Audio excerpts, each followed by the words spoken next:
Kamusta po mga Subong na ngayon kami sa ginatawag nga sili and Tagalog kaya damo siya subong luto so kanugon ano na naman sa English ka na eh? ng fish Sili. i-message lang mamangkot.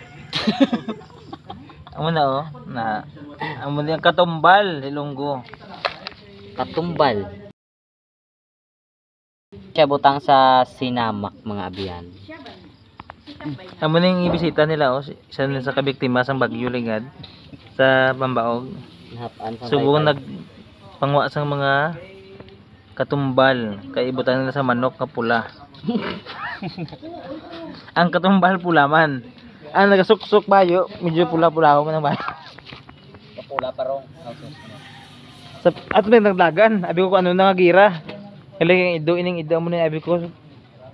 May lahi din nga pag-aswang-aswang ko ng ido.